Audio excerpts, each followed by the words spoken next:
नमस्कार, कैसे हैं आप लोग। उम्मीद करता हूं कि बहुत बेहतर होंगे। ये वीडियो एसएससी एमटीएस 2024 वाले जो एस्पिरेंट हैं उनके लिए बहुत ज़्यादा हेल्पफुल होने वाला है। इस वीडियो में हम बात करेंगे कि सिलेक्शन से लेकर के ज्वाइनिंग तक आपका कंप्लीट जो प्रोसेस है वो किस तरीके से वर्क करेगा, आपको किन किन प्रोसेस से होकर के गुजरना पड़ेगा, कौन कौन से स्टेप से आपको होकर गुजरना पड़ेगा और ओवरऑल जो है इस प्रोसेस में कितना क्या टाइम आपका लग सकता है। तो ये वीडियो आप सभी के लिए बहुत ज़्यादा हेल्पफुल होने वाला है जो बच्चे एसएससी एमटीएस 2024 एग्ज़ाम की प्रिपरेशन कर रहे हैं। बाकी अगर आप एसएससी एमटीएस 2024 एग्ज़ाम की प्रिपरेशन कर रहे हैं तो इस चैनल पे अगर नए हैं तो इसे सब्सक्राइब कर लीजिए, क्योंकि ये चैनल आपकी कंप्लीट हेल्प करने वाला है आपकी ज्वाइनिंग तक।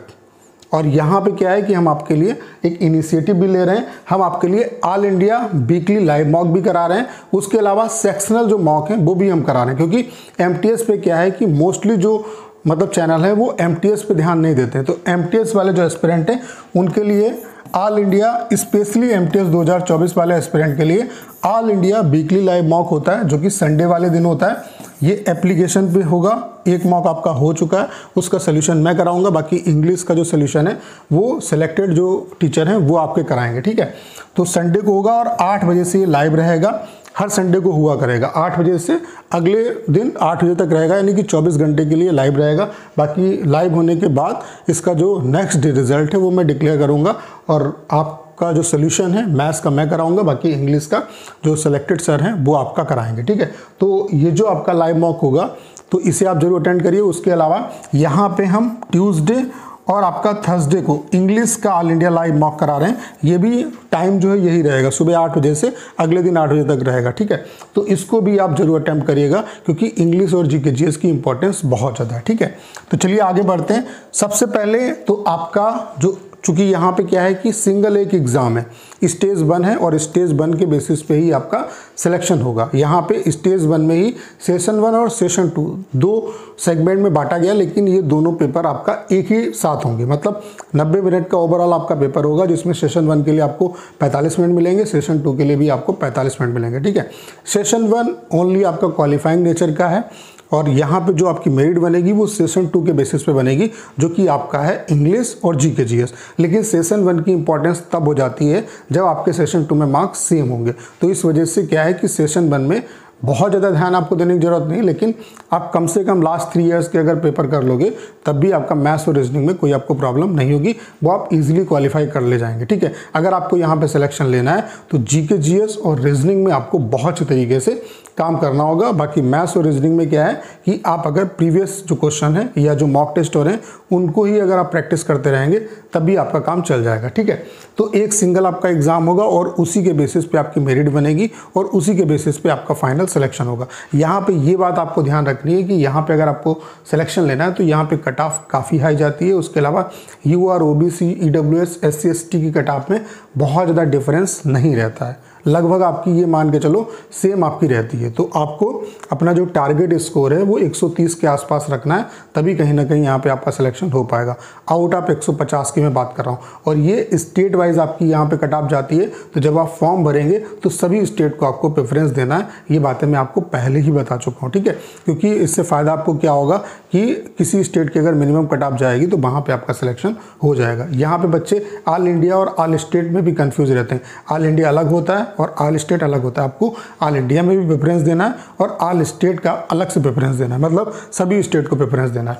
तो जब आपका सिंगल एक एग्जाम हो जाएगा, स्टेज 1 का एग्जाम हो जाएगा, तो उसके बाद क्या होगा कि आपका स्टेज 1 के एग्जाम के बाद हवलदार वाले जो बच्चे हैं उसके लिए एक लिस्ट आएगी, जो बच्चे हवलदार के फिजिकल के लिए क्वालिफाई होंगे। और यहाँ पे स्टेट वाइज ही कट ऑफ आती है। तो जो बच्चे फिजिकल के लिए हवलदार के क्वालिफाई होंगे उन बच्चों का मतलब उनका रिजल्ट आएगा, हवलदार का रिजल्ट आएगा फिजिकल के लिए। तो फिजिकल के लिए जो बच्चे क्वालिफाई होंगे उनका फिजिकल होगा। फिजिकल होने के बाद ओवरऑल जो आपका रिजल्ट है, फाइनल जो रिजल्ट है वो डिक्लेयर होगा, ठीक है। फाइनल रिजल्ट में क्या है कि एमटीएस का भी रिजल्ट होगा और हवलदार वालों का भी रिजल्ट होगा। हवलदार में क्या है कि आपको तुरंत पता चल जाता है रिजल्ट में ही कि आपको कौन सा डिपार्टमेंट मिला है, ठीक है। बहुत ज़्यादा यहाँ पे डिपार्टमेंट नहीं है, ठीक है। और एमटीएस में क्या है कि आपका जो जो यहाँ पे कट ऑफ आती है वो आपकी स्टेट वाइज आती है। तो आपको रिजल्ट देख के ये पता चल जाएगा कि आपका किस पार्टिकुलर स्टेट में सिलेक्शन हुआ है। फिर आगे का काम क्या है कि जिस पार्टिकुलर स्टेट में आपका सिलेक्शन हुआ है वो स्टेट किस रीजन में आता है, जैसे सीआर रीजन में आता है या एनआर रीजन में आता है या एसआर रीजन में आता है। फिर क्या होता है कि आपका एमटीएस वालों का, चूंकि हवलदार वालों का क्या है डिपार्टमेंट पहले से ही पता चल जाएगा जब रिजल्ट आएगा, तो उनका डायरेक्ट फिर डिपार्टमेंट में डीवी होगा, देन ज्वाइनिंग होगा। एमटीएस वालों का क्या है स्टेट वाइज रिजल्ट आता है, स्टेट आपको पता चल जाएगा कि किस स्टेट पार्टिकुलर स्टेट में आपका सिलेक्शन हुआ है। जब आपको पार्टिकुलर स्टेट अपना पता चल जाएगा तो फिर आपका डिपार्टमेंट एलोकेशन होगा। यहाँ पे आपसे डिपार्टमेंट का पोस्ट प्रेफरेंस नहीं भरवाया जाता है, बल्कि सीएचएसएल सीजीएल में क्या होता है कि आपसे पोस्ट प्रेफरेंस भरा जाता है, तो आपको उसके बेसिस पे आपकी पोस्ट मिलती है। यहाँ पे क्या है रेंडमली आपको डिपार्टमेंट दिए जाते हैं, ठीक है। तो आपका जो है डिपार्टमेंट एलोकेशन होगा वो कहाँ से आपको पता चलेगा, वो जब आप अपनी जिस स्टेट में आपका सिलेक्शन हुआ है वो स्टेट किस पार्टिकुलर रीजन में आता है, उस रीजन की रीजनल वेबसाइट पे आप चेक करोगे, वहाँ पे आपको डिपार्टमेंट एलोकेशन की पूरी लिस्ट आएगी, तो वहाँ से पता चलेगा कि आपको कौन सा डिपार्टमेंट मिला है। इसके बाद एसएससी का काम खत्म हो जाएगा। जो पर्टिकुलर आपको डिपार्टमेंट मिला है वो डिपार्टमेंट आगे से आपसे कांटेक्ट करेगा। वो ईमेल के थ्रू भी कर सकता है, फ़ोन के थ्रू भी कर सकता है, लेकिन मोस्टली ईमेल के थ्रू करता है। फिर डिपार्टमेंट जो है वो ज्वाइनिंग का प्रोसेस स्टार्ट करेगा, अटेस्टेशन फॉर्म निकालेगा। अटेस्टेशन जो फॉर्म है उसमें सारी डिटेल दी होती है कि पुलिस वेरिफिकेशन आपको किस एड्रेस पे कराना है, मेडिकल फिटनेस फॉर्म आपको किस फॉर्मेट में बनवाना है, ठीक है, कौन कौन से डॉक्यूमेंट आपको लेके जाने।